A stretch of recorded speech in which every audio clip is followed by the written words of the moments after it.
ઘણા લોકો જીવનમાં એવું વિચારતા હોય છે કે આ મને જે મળ્યું છે એ ઘણું ઓછું છે, મને આનાથી વધારે મળવું જોઈએ. પણ એ લોકો એ જોતા નથી તમને જે મળ્યું છે એટલું બીજા કેટલા લોકોને મળ્યું છે. ભગવદ્ ગીતા અધ્યાય 4 શ્લોક 33 ભાગ 2. ટૂંકમાં અહીં શ્લોકમાં ભગવાન કહે છે કે હે પરમ તપ, દ્રવ્ય યજ્ઞ કરતાં જ્ઞાન યજ્ઞ વધારે સારો છે, કારણ કે બધા કર્મોની સંપૂર્ણ પરિસમાપ્તિ એ પાર્થ જ્ઞાનમાં થાય છે. ભૌતિક પદાર્થોનો યોગ ભૌતિક પરિણામો ઉત્પન્ન કરે છે અને યજ્ઞ કરનારને આ લોકમાં તેનું ફળ લાવી આપે છે. જ્યારે જ્ઞાન યોગમાં ચડિયાતો છે, જેવી રીતે નદીઓ સમુદ્રમાં ભળે છે તેવી જ રીતે બધા કર્મો જ્ઞાનમાં જોડાઈ જાય છે. એટલા માટે બધા કર્મો પરિસમાપ્તિ જ્ઞાનમાં થાય છે. બધા કર્મો હૃદયને વિશુદ્ધ બનાવે છે, આત્મજ્ઞાનના ઉદય તરફ લઈ જાય છે. ઈશ્વરને અર્પણ તરીકે એવી ભાવનાથી કરેલા બધા કર્મો બ્રહ્મ જ્ઞાનમાં વિલીન થઈ જાય છે. ટૂંકમાં આ શ્લોકમાં ભગવાન કૃષ્ણ કહે છે અર્જુનને કે શારીરિક ક્રિયાઓ દ્વારા ભક્તિ કરવી એ ઉમદા છે, પરંતુ પર્યાપ્ત નથી. કર્મકાંડી અનુષ્ઠાનો, વ્રતો, મંત્ર, જાપ, પવિત્ર તીર્થસ્થળોની યાત્રા સર્વોત્તમ છે, પરંતુ જો તેનું અનુપાલન જ્ઞાનપૂર્વક નહીં થાય તો કેવળ શારીરિક પ્રવૃત્તિ બની જાય છે.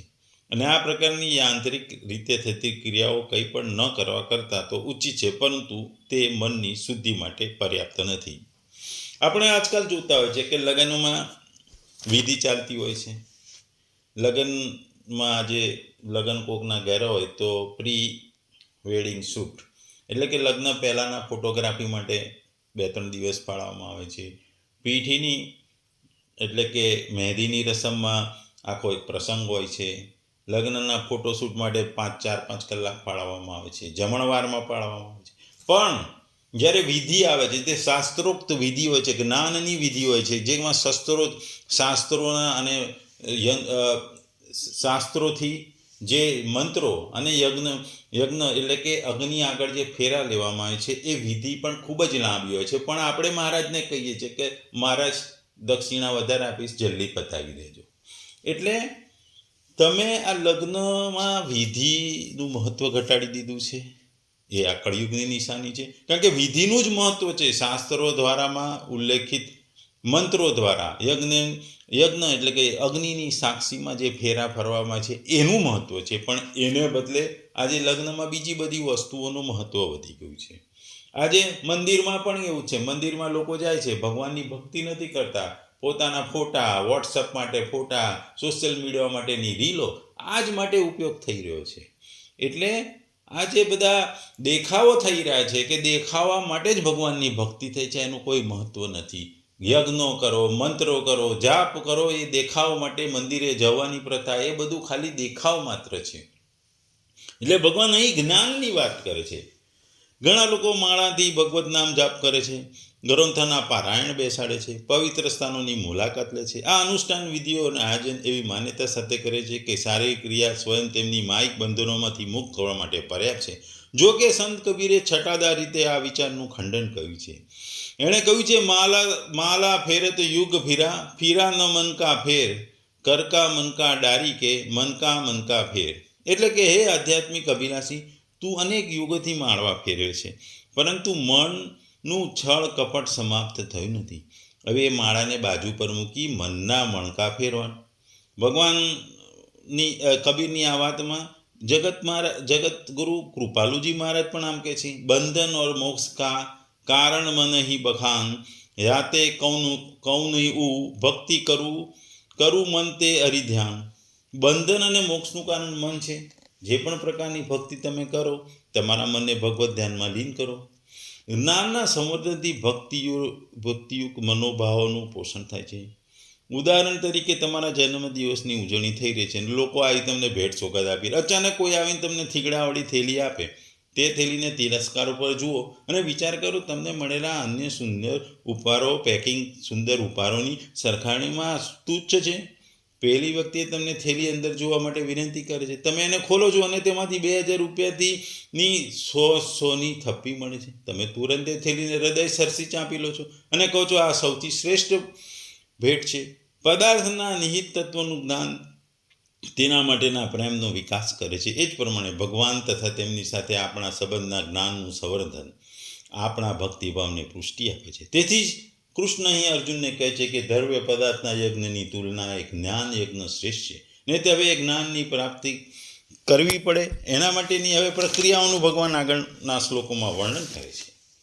અહીં ભગવાન કહે છે કે જે યજ્ઞમાં દ્રવ્ય અથવા સાંસારિક વાસ્તવનું પ્રાધાન્ય હોય એ દ્રવ્યમય યજ્ઞ છે.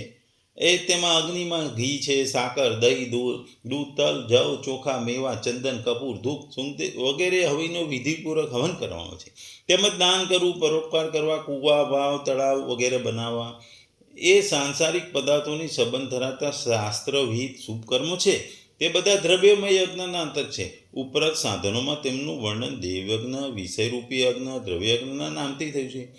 આ યજ્ઞ જુદા જે વિવેક, વિચાર અને આધ્યાત્મિક જ્ઞાનની સંબંધ ધરાવતા સાધનો છે તે બધા જ્ઞાન યજ્ઞના અંતર્ગત છે. અહીં દ્રવ્યમય યજ્ઞ કરતાં જ્ઞાન યજ્ઞને શ્રેષ્ઠ બતાવી ભગવાન એવું કહે છે કે કોઈ પણ સાધક પોતાના અધિકાર પ્રમાણે શાસ્ત્રવેદ, અગ્નિહોત્ર, બ્રાહ્મણ ભોજ, દાન વગેરેના શુભ કર્મોનું અનુષ્ઠાન નહીં કરતા માત્ર આત્ર સંયમ, શાસ્ત્ર અધ્યયન, તત્વ વિચાર, યોગ સાધન વગેરે વિવેક વિજ્ઞાન સંબંધી શુભ કર્મોમાંથી કોઈ એકનું પણ અનુષ્ઠાન કરે છે તો એવું નહીં સમજવું કે તે શુભ કર્મનો ત્યાગી છે, બલકે એવું સમજવું જોઈએ કે પેલો સાધક અને યજ્ઞ કરનારો કરતાં પણ વધુ શ્રેષ્ઠ કર્મ કરી રહ્યો છે. કારણ કે દ્રવ્ય યજ્ઞ પણ મમતા, આસક્તિ અને ફળની ઈચ્છાને ત્યજીને જ્ઞાનપૂર્વક કરવાને મુક્તિનો હેતુ બને છે.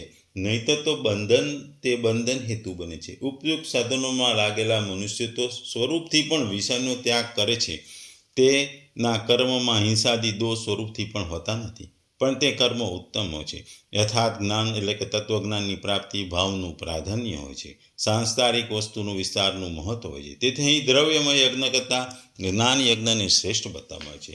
અહીં ભગવાન કહે છે કે સાધનરૂપી જે કર્મો બતાવે છે તે સિવાય અન્ય પણ જેટલા શુભ કર્મરૂપી યજ્ઞો વેદશાસ્ત્રોમાં વર્ણ્યા છે સર્વે માટે અહીં અખિલમ અને સર્વમ વિશેષણો કર્મપદ છે. અહીં ભગવાન કહે છે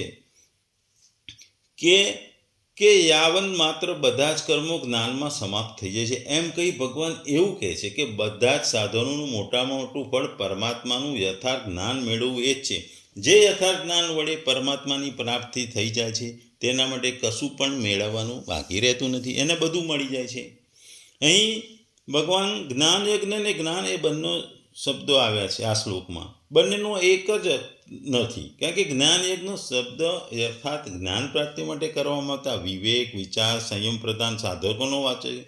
જ્ઞાન શબ્દ સમસ્ત સાધનોના ફળ સ્વરૂપે પરમાત્માના યથાર્થ જ્ઞાન એટલે કે તત્વ જ્ઞાનનો વાચક છે. આમ બંનેનો અર્થ અહીં જુદો લેવામાં આવે છે. બંનેના તફાવત છે અને બંનેના અર્થ જુદા છે. એટલે અહીં ભગવાન આ પ્રમાણે જ્ઞાન યજ્ઞની અને તેના ફળ સ્વરૂપે પ્રાપ્ત થતા જ્ઞાનની પ્રશંસા કરે છે. એટલે આગળ ભગવાન બીજા શ્લોકોમાં અર્જુનને આજ્ઞા આપી જ્ઞાન પ્રાપ્તિના માર્ગ અને એના ફળો બતાવે છે. ટૂંકમાં આપણે જોઈએ તો અહીં ભગવાન આપણને જ્ઞાન યજ્ઞનું દ્રવ્ય યજ્ઞ કરતાં મહત્ત્વ બતાવી રહ્યા છે. આપણે શાસ્ત્રોમાં સરસ્વતી અને લક્ષ્મી એટલે કે ધનની દેવી અને સરસ્વતી એટલે કે જ્ઞાનની દેવી એ બે વચ્ચે જે વાદ વિવાદ થાય છે એનું જે વાદ વિવાદ થાય છે, જે ઝઘડો થાય છે એનું આપણા શાસ્ત્રોમાં વર્ણન છે. અહીં લક્ષ્મી અને સરસ્વતી એકબીજા પર દોષારોપણ કરે છે અને પ્રૂવ કરવા જાય છે કે હું મોટી, તારા કરતાં મારું મહત્ત્વ વધુ, જ્યારે બીજો કહે મારું વધુ છે. કહે છે કે લક્ષ્મી ધન ને વૈભવનું છે, દરેકને જરૂર છે, એના વગર દુનિયા ચાલતી નથી. સુખ માટે પણ ધનની જરૂર છે. રાજાઓ પણ રાજ કરે છે એ પણ ધનના લોભી હોય છે. અને છેલ્લે એમ પણ કહેવાય છે, લક્ષ્મી કહે છે કે ભૂખ્યા પેટે ભજન પણ નથી થતું. એટલે પૈસાનું મહત્ત્વ છે. જ્યારે સામે છેડે સરસ્વતી કહે છે કે દરેક સ્થળે જ્ઞાનનું મહત્ત્વ છે. જ્ઞાન કાયમી છે. એ લક્ષ્મીની માફક ચંચળ નથી. એ બીજાને આપવાથી વધે છે. જ્ઞાન જ્યારે લક્ષ્મી બીજાને આપવાથી વધતી નથી, જ્ઞાન બીજાને આપવાને વધે છે. મંદિરમાં પણ પૂજા, શાસ્ત્રોથી પૂજા થાય છે, પ્રવચનો થાય છે, એમાં પણ જ્ઞાનનું મહત્ત્વ છે. જ્ઞાન તમારા લક્ષ્મીને ટકાવી રાખે છે. એવું કહેવામાં આવે છે કે જો રાજા બને છે એ રાજા પૈસાને લીધે નહીં, પણ એના સંસ્કાર હોય છે, એનામાં શક્તિ હોય છે, એનામાં જ્ઞાન હોય છે, એટલે એ રાજા બને છે. એટલે આ બંને વચ્ચે જે વાદ વિવાદ થાય છે એમાં એકબીજાને ઉપર દોષારોપણ છે, એકબીજાના ખરાબ પોઈન્ટ્સ અને ખરાબ વસ્તુ અને સારી વસ્તુઓની એકબીજા પર ડિસ્કશન થાય છે. ત્યારે ભગવાન વિષ્ણુ પાસે જ્યારે જાય છે અને એમાંથી એક ત્યાં ગંગા બેઠેલી હોય છે, અને ગંગા બેઠેલી હોય છે, અને આ ત્રણે વચ્ચે વાદ વિવાદ વધે છે, અને એકબીજાને એ લોકો શ્રાપ આપે છે. એ શ્રાપના રૂપે લક્ષ્મી તુલસી રૂપે જન્મે છે, સરસ્વતી નદી રૂપે આપે છે, ને ગંગા નદીમાં એમાં એવું કહેવાય છે કે ગંગામાં સ્નાન કરશો એટલે પાપ ધોવાઈ જશે. એટલે આ ત્રણની ઉત્પત્તિ પૃથ્વી પર આવવા માટેનું કારણ છે. પણ આ બેના ઝઘડામાં જ્યારે માતા ઝંપલાવે છે કે માતા એમાં આ બેના ઝઘડાને જોઈને કહે છે કે દુનિયામાં જ્યાં સુધી લક્ષ્મી અને સરસ્વતી એટલે કે ધન અને જ્ઞાનનું અસ્તિત્વ છે ત્યાં સુધી આ બંનેમાં ઝઘડો થતો રહેશે. બંને વગર દુનિયાનું અસ્તિત્વ નથી. બંને દુનિયા માટે જરૂરી છે, પણ બંનેના વગર દુનિયા ચાલે એવું નથી, ને બંનેની જરૂર છે. એટલું જ નહીં, પણ લક્ષ્મીને ટકાવવા માટે અને એના સારા ઉપયોગ માટે જ્ઞાનની પણ જરૂર છે. એટલે જ્ઞાન યજ્ઞનું આપણા સમાજમાં અને આપણા શાસ્ત્રોમાં ખૂબ જ મહત્ત્વ છે.